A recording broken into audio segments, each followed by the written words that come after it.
Hello, I'm Sherelle. I'm Rachel Morgan. And I'm Hannah Bonsu.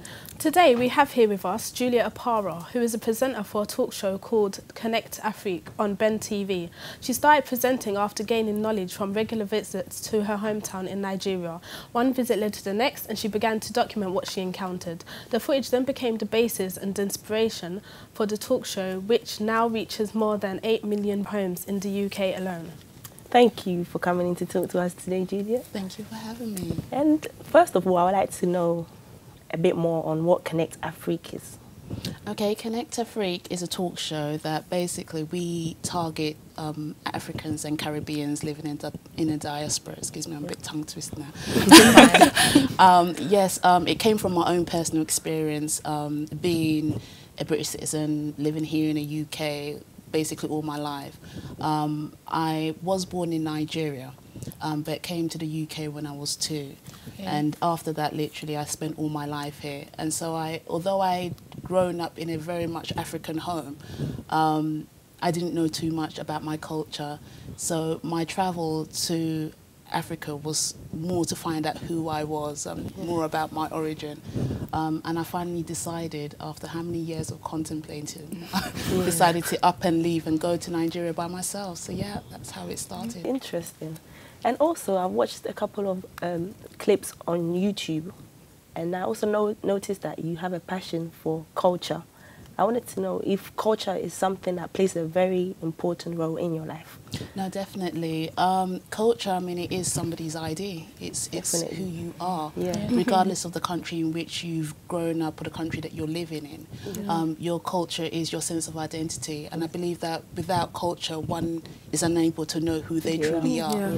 And again, if you do intend on having children, again, I think it's important for you to actually have a sense of identity in order to pass it on to your children.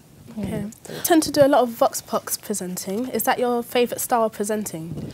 I don't do Vox Pops. A lot of my presenting is on the set. I do have my co-presenter, Kingsley, who's out on the street speaking to the general public about the topic that we discuss on the show. Yeah.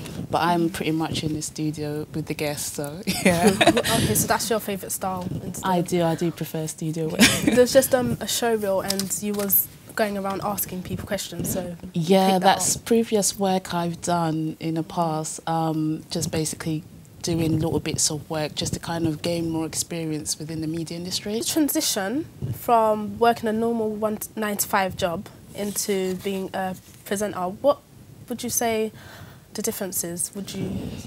I actually was actually an entrepreneur to begin with, because I started my own business at the age of 17, and then decided after how many years of running my business, I then decided to actually go into working for an organisation for several companies.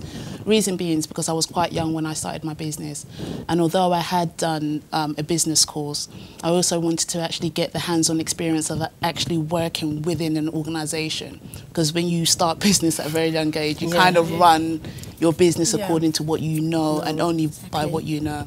And that's why I actually went into my own business, but then I decided to go into media because of my passion for culture, my passion for being able to actually encourage others like myself that have been living in the diaspora to actually learn more about their culture.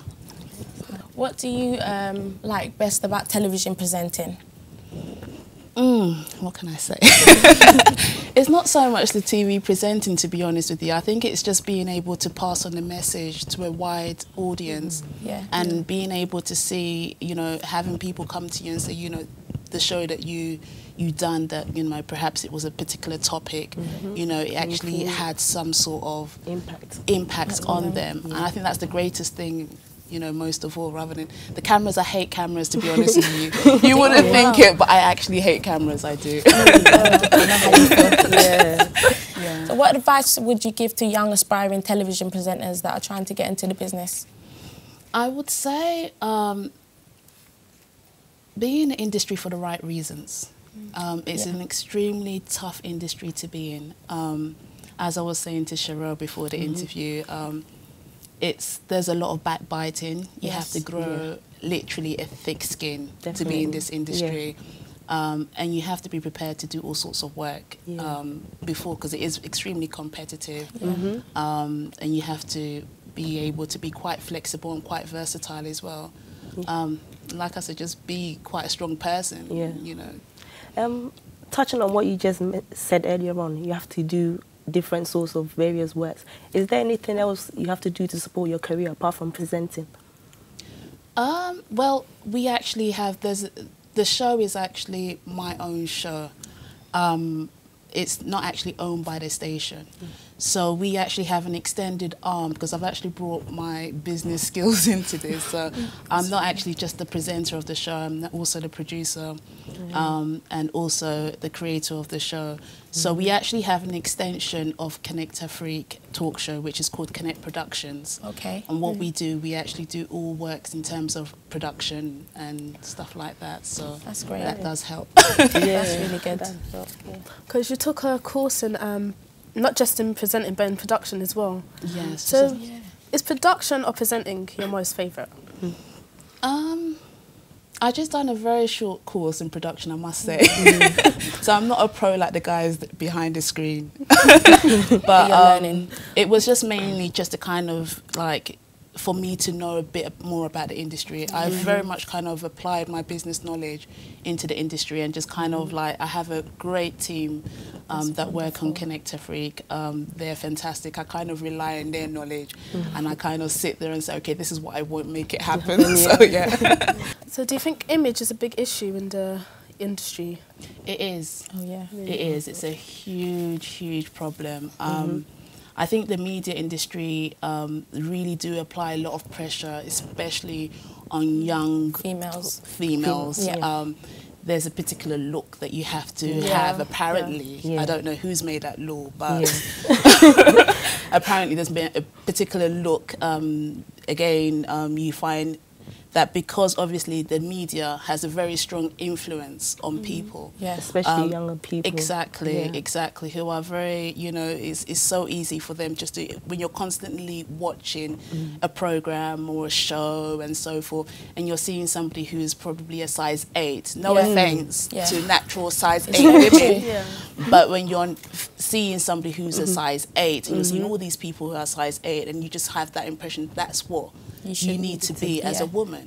And it's more or less, I think that they need to kind of have more positive role models and show, you know, inform, especially the young girls, that you don't necessarily have to be very small in order for you to actually be beautiful. Exactly. Would you say you've been affected by this as well? Not at all. No, that's great. That's great. As you can see. Exactly. That's what I wanted to ask you. Not at all, not at all. I think it's just being about, I think it's important for one to kind of get away from the whole image thing. If you're on TV, let it be because you want to be on TV, you want to make a positive impact. It's not just about the cosmetics and everything else. Obviously, you do need to get makeup on so that you can... And also, you need to know that you have a target audience that you want to reach out to and send a message to as well. And being comfortable with who you are. Exactly, precisely. There's ageism going on in the media, especially within presenting. You get people like Mariah Stewart, who was a newsreader. And then you got Arlene Phillips, who was a judge on Strictly Come Dancing. She got replaced with Alicia Dixon. Would you say there's a problem with ageism? Because in presenting, you tend to see older men and younger women paired up.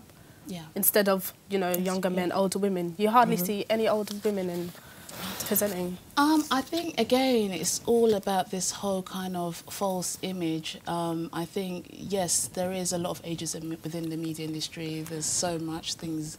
Thank you very much. Well, we're running out of time, Juliet. And love to talk to you some more. Yeah, really love to carry on. And I must say that it's very inspirational how Juliet has used her determination and passion to further her success in presenting. And don't forget to tune in on Sky Channel 184 to watch Juliet on Connect Africa.